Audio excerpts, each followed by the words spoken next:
Hello guys, welcome to viral news. Vivian और चाहत एक दूसरे के साथ मस्ती कर रहे हैं। चाहत जो है विवियन का मजाक उड़ा रही है। जी हाँ, और इतना ही नहीं है, रजत एक दो बार यहाँ किचन एरिया में घूम के जाता है, वहाँ पे खाना भी खा रहा होता है।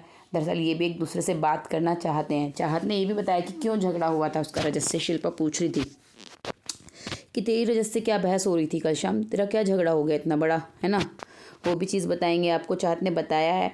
और रजत जब घूम के जा रहा था ना, तो चाहत उसके बारे में कुछ कह रही थी और पीछे को मुड़ के भी देख रही थी कि देख रहा है या नहीं देख रहा है।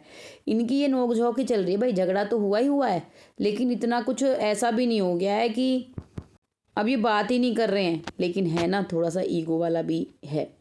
एक्चुअली यहाँ पे इसकी विवियन की बात चल रही होती है। विवियन ने ना वेट गेन किया है ना। तो जैसे ये मंगाते हैं ना, पहले प्री वर्कआउट लेते हैं और ये सब चीज़ें लेते रहते हैं मतलब। तो विवियन ने वेट गेनर मंगाया था वेट गेन करने के लिए। तो चाहत कहती है यहाँ सबका वेट लूज़ हुआ है, सब ऐसे ऐसे आए थे और इतने इन्नू इन्नू से होके जा रहे हैं। एक विवियन ही है जिसने वेट गेन किया है, जो मोटा हो गया है।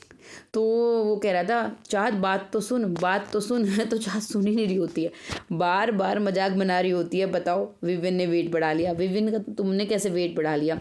विवियन एक्सप्लेन कर रहा होता है कि एक्चुअली जब वो आया था और उसके बाद भी जैसे पतला तो था ही, फिट था, और वेट कम होने की वजह से ना तो गालों पे गड्ढे से दिखने लगे थे, है ना। काफ़ी चेहरा जो है वो काफ़ी पतला सूखा सा दिखने लगा था। तो वो कह रहा था कि वो अच्छा नहीं लगता है, क्योंकि ज़्यादा चेहरा इस तरह से हो जाए तो रिंकल्स जल्दी आने लगते हैं और इंसान की उम्र ज़्यादा दिखती है। तो वो सब चीज़ें वो एक्सप्लेन कर रहा था कि इसीलिए उसने वेट गेनर मंगाया कि वेट गेन, भाई पूरी बॉडी का वेट गेन होगा तो चेहरे पे भी आएगा ही वेट, दिखेगा ही। तो ये उसने कहा कि बाकी बॉडी का तो वेट घटा लेते हैं, लेकिन फिर चेहरे पे जो ज़्यादा कम हो जाए तो अच्छा नहीं लगता है। तो वो बार बार बोल रहा है ये मैंने इसलिए मंगाया, ये मंगाया है, लेकिन सुन नहीं रही होती है, मस्ती कर रही होती है, बार बार मजाक कर रही होती है। अभी रजत को आपने देखा ही था, वो घूम रहा था इधर उधर, आ रहा है, कुछ लेके भी गया है खाने के लिए, वहाँ बैठ के खा भी रहा होता है। ये सब चीज़ें चल रही होती हैं। और अभी यहाँ पे ना बीच में शिल्पा भी दिख रही है आपको, शिल्पा भी होती है यहाँ पे।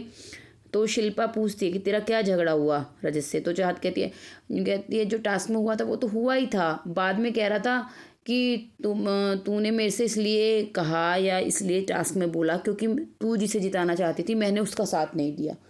तो मैंने उसको समझाया कि ऐसा नहीं है कि तूने जो चीज़ गलत की मैंने उसके लिए बोला। फिर चाहत कहती है कि उसको वो भी बात बुरी लग गई थी जो मैं बोल रही थी उससे बार बार, कि मैं कशिश की वजह से तेरे साथ बैठती हूँ, नहीं तो नहीं बैठती, कि मैंने 2-3 बार बोल दिया था ना। तो वो बात भी मेरे को बोल रहा था कि तूने ऐसा बोला है, तो वो चीज़ भी उसको बुरी लग गई है, हर्ट कर गई है। तो ये सारी चीज़ें, ये बातें इनके बीच हो रही थी। फिर ना कुछ आरडी एंजल्स की बातें आती हैं यामिनी की, कि यामिनी ने पराठे पे कैसे ड्रामा किया था। तो रजत वहीं पे होता है, चाहत बोल रही होती है। कुछ लोग कह रहे हैं कि चाहत ना उसको पोक कर रही है, उसको परेशान करने के लिए ऐसा कर रही है। नहीं नहीं, ऐसा नहीं है। यामिनी की बात सच में कुछ बातों के बीच में आई थी, वो जान के नहीं करती है ये सब चीज़ें, कि उसे परेशान मतलब उसको मोक करने के लिए या उसको टोंट मारने के लिए कर रही थी। ओके गाइस, इनकी मस्ती चल रही थी। अब चाहत और रजत का पैचअप कब होता है देखने वाली बात है, पता चलेगा जल्द ही।